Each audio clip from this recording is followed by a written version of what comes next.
Hello everyone, welcome to Dream Academy. तो आज हम देखने वाले हैं क्लास 11 केमिस्ट्री का चैप्टर नंबर 1 का लेक्चर नंबर 2। चैप्टर नंबर 1 है हमारा some basic concepts of chemistry. तो लास्ट लेक्चर में हमने क्या देखा था? इसके लेक्चर नंबर 1 में हमने देखा what is matter, what is chemistry, classification of matter, physical classification देखा, केमिकल क्लासिफिकेशन देखा। आज हम देखने वाले हैं मेजरमेंट ऑफ मैटर। तो मैटर की physical properties, chemical properties, physical quantities, chemical quantities, इसमें कितने चेंजेस हुए हैं, उन्हीं चेंजेस को हमको मेजर करना है और उनके लिए हम टॉपिक देखेंगे measurement of matter.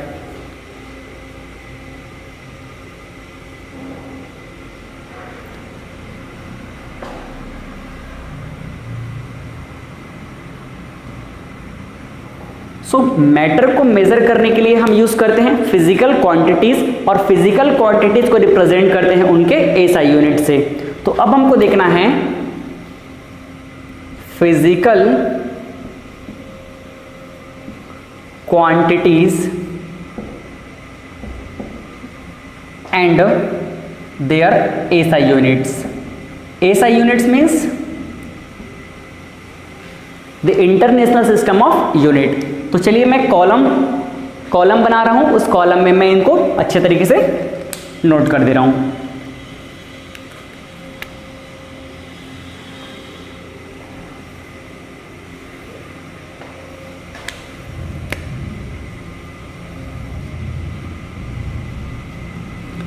Physical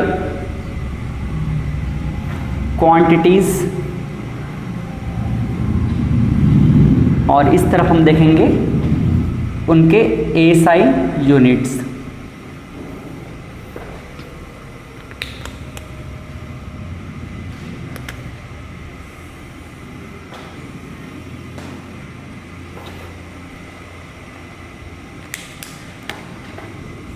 so first हमारे पास होते हैं length. First physical quantities is length, जिसको हम स्मॉल एल से रिप्रेजेंट करते हैं, और इस लेंथ का एसआई यूनिट होता है मीटर, जिसको हम एम से रिप्रेजेंट करते हैं। क्लियर है?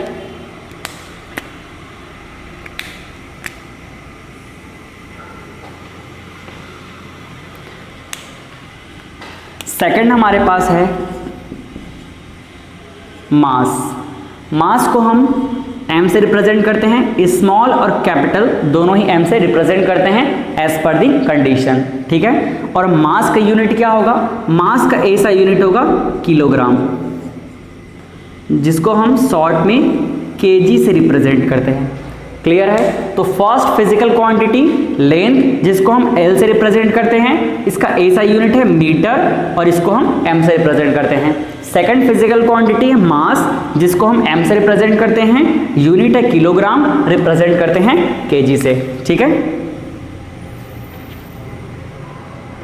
अब हम देखेंगे third physical quantity. Third physical quantity है टाइम। टाइम, इसको हम स्मॉल टी से रिप्रेजेंट करते हैं, इसका यूनिट है सेकंड, जिसको हम एस से रिप्रेजेंट करते हैं। क्लियर है?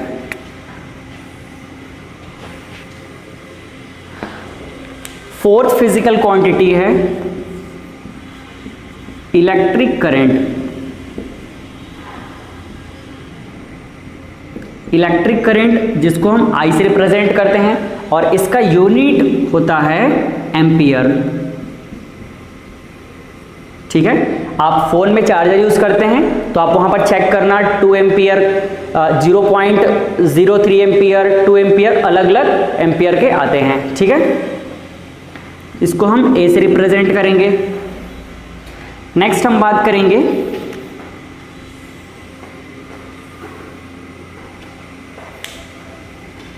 Fifth thermodynamic temperature. इसको हम कैपिटल टी से रिप्रेजेंट करेंगे और इसका यूनिट होगा केल्विन।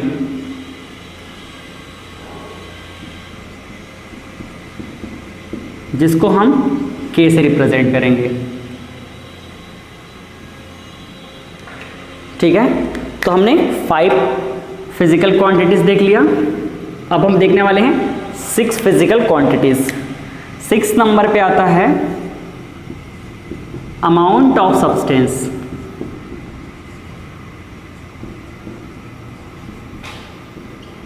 अमाउंट ऑफ सब्सटेंस जिसको हम N से रिप्रेजेंट करेंगे और इसका यूनिट होगा मोल, जिसको हम शॉर्ट में MOL से रिप्रेजेंट करेंगे।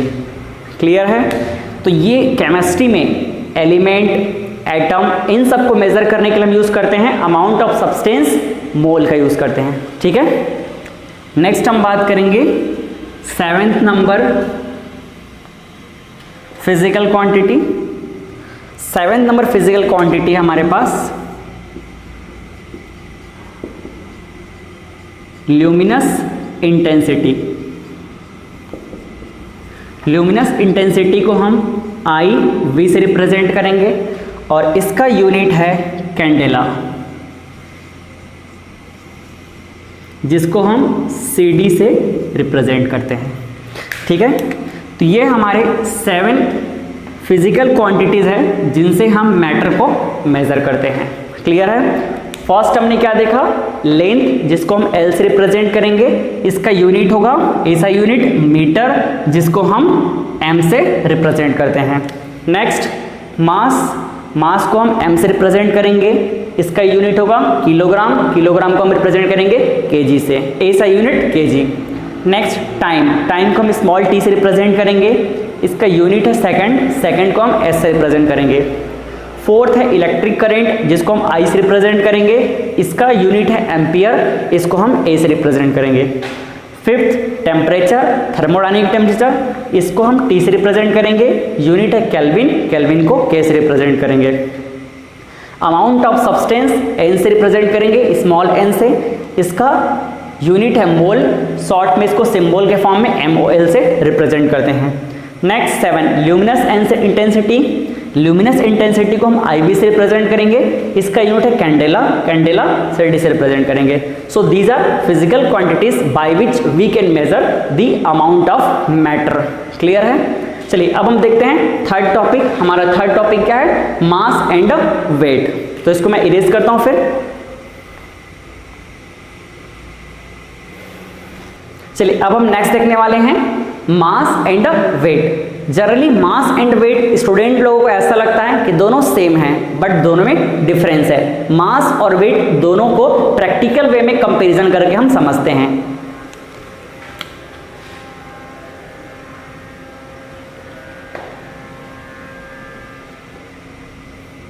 फर्स्ट हम समझते हैं व्हाट इज मास। मास को हम m से रिप्रेजेंट करते हैं। अगर सिंपल वे में बोला जाए तो किसी भी सब्सटेंस का मास, उसका जितना अमाउंट उसमें प्रेजेंट है वही अमाउंट क्या है? मास है। So mass of any substance is amount of substance present in it. किसी भी सब्सटेंस का मास, उसमें जितना अमाउंट प्रेजेंट है वही उसका मास है। क्लियर है? मास क्या है? जो भी अमाउंट प्रेजेंट है वही उसका मास है। तो आपको क्या केयर करना है? Amount of substance is mass of substance. इसका यूनिट क्या होगा? इसका यूनिट होगा किलोग्राम, जिसको हम kg से रिप्रेजेंट करते हैं। ये हमने स्टेट ऑफ मैटर में भी पढ़ा हुआ है। अब इसको प्रैक्टिकल वे में समझने के लिए इसका वेट से कंपैरिजन जरूरी है। वेट से कंपेयर किए बिना हम इसको अच्छे फॉर्म में नहीं समझ सकते। तो हम देखेंगे अब वेट। वेट को हम W से रिप्रेजेंट करते हैं। So what is weight? Actually weight को अगर सिंपल फॉर्म बोला जाए तो किसी भी सब्सटेंस पर ग्रेविटी अपनी तरफ जो भी फोर्स एक्सर्ट करती है वही क्या है? वेट है। चलिए पहले समझते हैं what is weight. Weight of a substance is the force exerted by gravity on that substance. Clear है? किसी भी सब्सटेंस पर ग्रेविटी अपनी तरफ जो फोर्स एक्सर्ट करती है वही फोर्स क्या है? वेट है। And unit of weight is newton. ठीक है? Unit of force is unit of weight. Clear है? जो फोर्स का यूनिट होगा वही क्या है? वेट का यूनिट है। तो क्या है उसका यूनिट? उसका यूनिट क्या है? न्यूटन। क्लियर है? Newton is the unit of weight. अब हम समझते हैं प्रैक्टिकल वे में कि आखिर दोनों में डिफरेंस क्या है।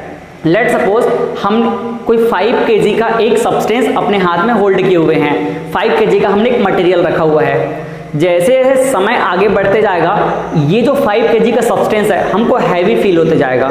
अब ये हैवी क्यों फील होगा? एक समय के बाद अगर हम इसको 1 घंटे तक होल्ड करके रख ले तो ये हमको लगेगा कि हमने कोई 30-40 kg का हम कोई सब्सटेंस रखे हुए हैं, हमारा हाथ ऐसे गिर जाएगा। तो ये हमको हैवी क्यों फील हो रहा है? ये हैवी इसलिए फील हो रहा है क्योंकि ग्रेविटी, अर्थ की जो ग्रेविटी है वो इस सब्सटेंस को अपनी तरफ पुल कर रही है, मतलब अपनी तरफ फोर्स लगा के उसको पुल कर रही है, जिसकी वजह से वो हैवीनेस फील हो रहा है। तो सब्सटेंस कितने केजी का हमने लिया था? 5 kg का सब्सटेंस। तो 5 kg क्या है? उसका मास है।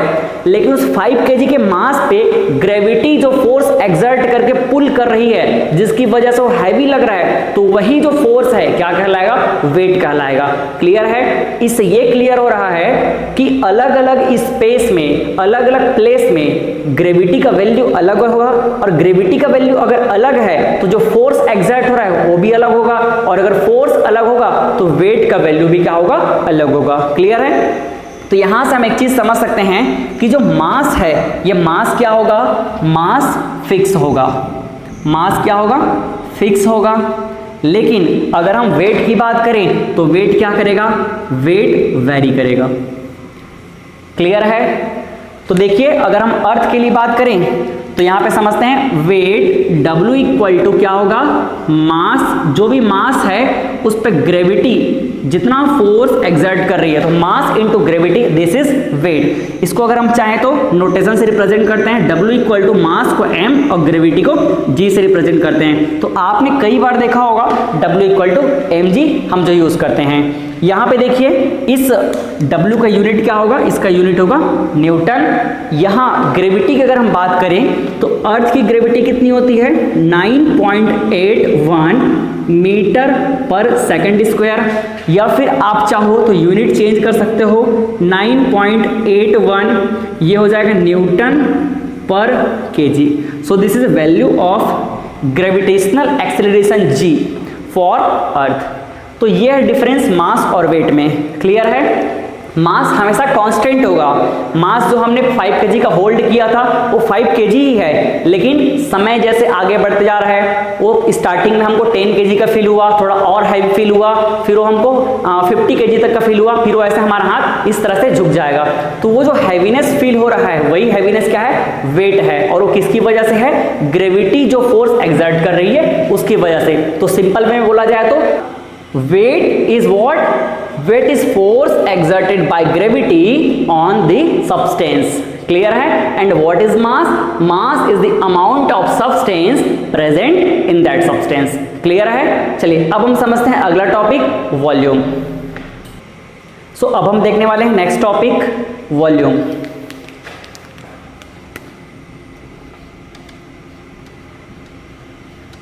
वॉल्यूम को हम V से रिप्रेजेंट करते हैं। So what is volume? Volume of any substance is the 3D space occupied by that substance. Clear है? 3 डायमेंशनल स्पेस जो भी ऑक्यूपाई करता है वही उसका वॉल्यूम है।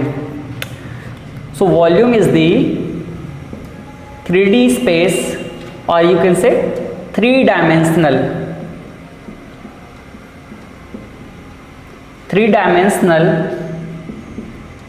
space occupied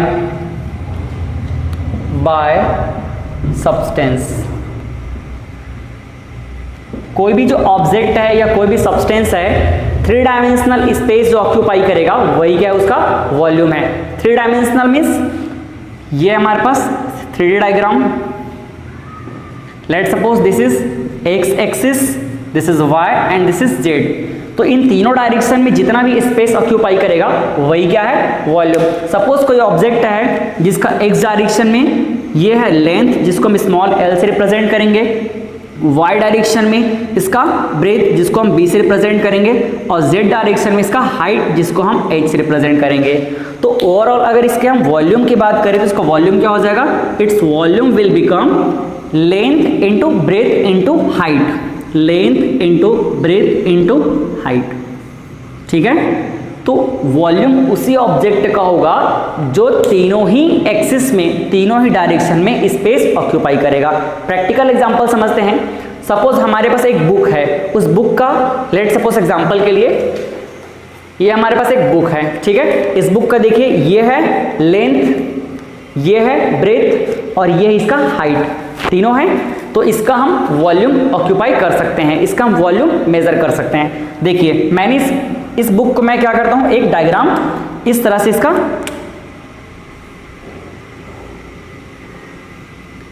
ये हमारे पास एक बुक है,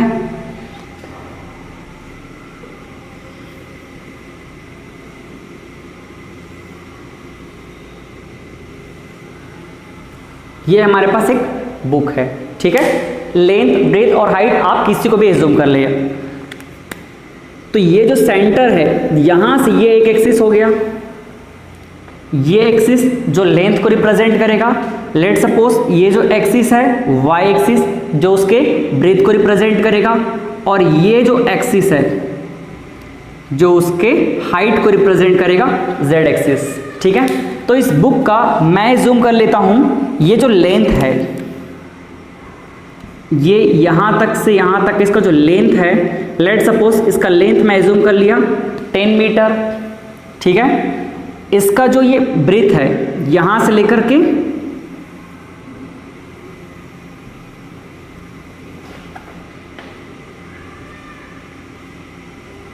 इसका जो ब्रेथ, इसको मैं एज्यूम कर लेता हूं 6 मीटर, ठीक है। और ये है इसका हाइट,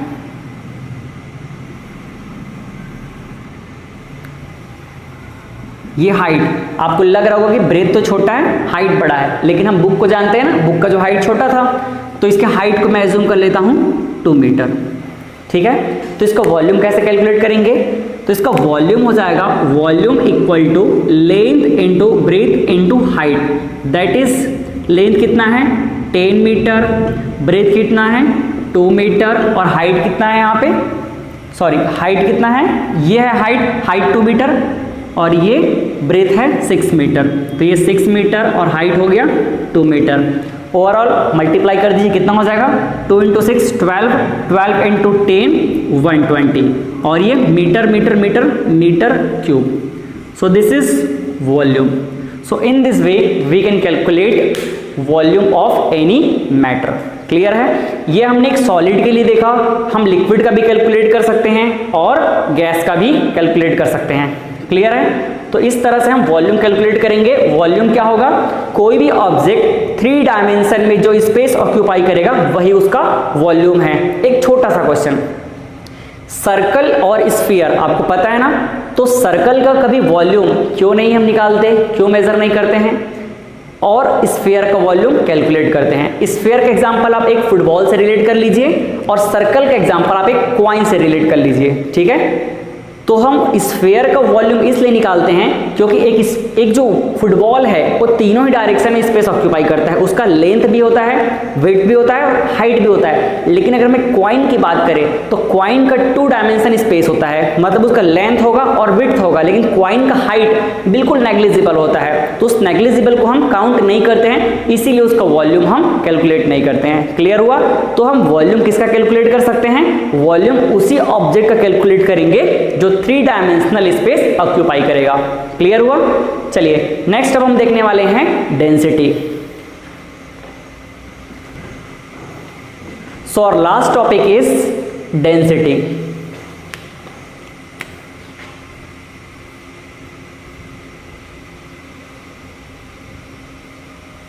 डेंसिटी जिसको हम डी से रिप्रेजेंट करेंगे, स्मॉल डी या कैपिटल डी आप कुछ भी लिख सकते हैं। So what is density, density is the amount of mass present in per unit volume. Particular volume में, पर यूनिट वॉल्यूम में कितना अमाउंट सब्सटेंस का प्रेजेंट है, कितना मास प्रेजेंट है, वही क्या उसकी डेंसिटी है। So density is what? It is the amount of mass present in per unit volume. Clear है? पर यूनिट वॉल्यूम में जितना मास प्रेजेंट है वही क्या है? डेंसिटी। तो फॉर्मूला के वे में हम कैसे लिख सकते हैं? Density equal to mass upon volume. Clear है? In this way we can write density. Clear है? यहां पे इसका यूनिट भी कैलकुलेट कर सकते हैं। मास का यूनिट केजी और वॉल्यूम का यूनिट मीटर क्यूब। तो इस तरह से डेंसिटी का यूनिट क्या हो गया? डेंसिटी का यूनिट हो गया केजी मीटर क्यूब। क्लियर है? चलो एक छोटा सा क्वेश्चन लेते हैं डेंसिटी कैलकुलेट करने के लिए। Find the density of a substance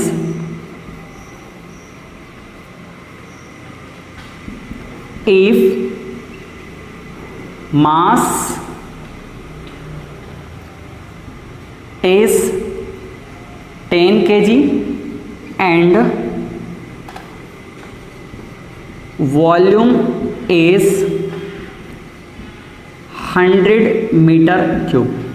ठीक है? हमको एक सब्सटेंस की डेंसिटी फाइंड आउट करनी है जिसका मास कितना है? मास है 10 kg और वॉल्यूम कितना है? 100 m क्यूब, 100 मीटर क्यूब। तो डेंसिटी निकालने के लिए डेंसिटी का फॉर्मूला यूज करेंगे। डेंसिटी इक्वल टू हमको पता है क्या होता है? मास अपॉन वॉल्यूम। तो देखिए मास कितना है? मास है हमारे पास 10 kg और वॉल्यूम कितना है?